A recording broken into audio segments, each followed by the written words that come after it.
Hello children, Shahina's Physics, NCERT 11th Standard Physics Chapter 2, Motion in a Straight Line, BookBack Exercise, First question இப்ப பார்க்கலாம்.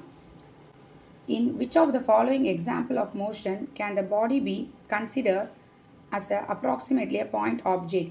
A railway carriage moving without jerk between two stations. Question என்ன கொடுத்துருக்காங்க, ரெண்டு ஸ்டேஷனுக்கு நடுவில் ஒரு railway carriage move ஆகுது. இந்த கேரியேஜை நம்ம பாயிண்ட் ஆப்ஜெக்டாக கன்சிடர் பண்ணலாமா கூடாதா அப்படின்னா question கேட்கப்பட்டிருக்கு.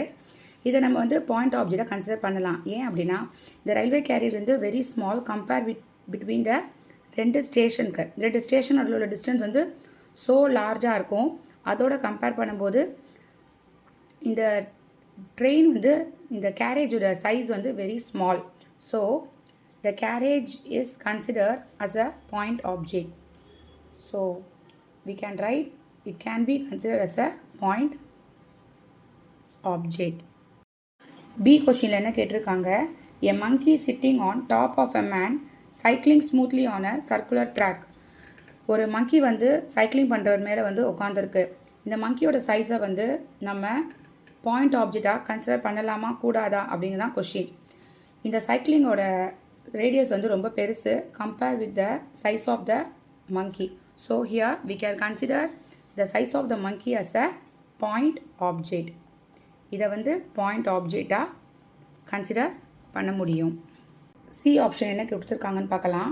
a spinning cricket ball that turns sharply on hitting the ground. ஒரு கிரிக்கெட் பால் கிரவுண்டை ஹிட் பண்ணுது. அது ஹிட் பண்ணிவிட்டு திரும்பி போகும்போது அதை பாயிண்ட் ஆப்ஜெக்டாக கன்சிடர் பண்ணலாமா கூடாதா அப்படின்னு தான் கொஷின். இங்கே நம்ம not consider as a point object சொல்கிறோம். என்ன ரீசன் அப்படின்னா அந்த motion of the ball cannot be uniform.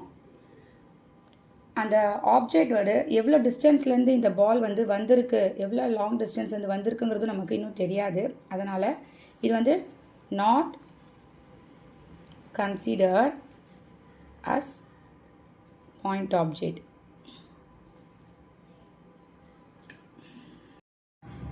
D optionல a tumbling beaker that has slipped off the edge of a table. ஒரு டேபிளோட எட்ஜில் இருந்து ஒரு பீக்கர் ஸ்லிப் ஆகி கீழே விழுகுது. இந்த பீக்கரை பாயிண்ட் ஆப்ஜெக்டாக கன்சிடர் பண்ணலாமா கூடாதா அப்படிங்கிறது தான் கொஸ்டின். இந்த பீக்கரோட size not so small as compare with the table size. அது மட்டும் இல்லாமல் இது விழுகிற ஹைட்டு ஸோ லார்ஜ் டிஸ்டன்ஸ்லேருந்து ஒரு மலை ஒரு மவுண்டெயின்லேருந்தோ இல்லை ஒரு டாப் பில்டிங்லேருந்தோ இது கீழே விழுகலை. ஜஸ்ட்டு ஒரு டேபிளோட ஹைட்லேருந்து தான் கீழே விழுகுது. ஸோ இதை நாட் கன்சிடர் அஸ் அ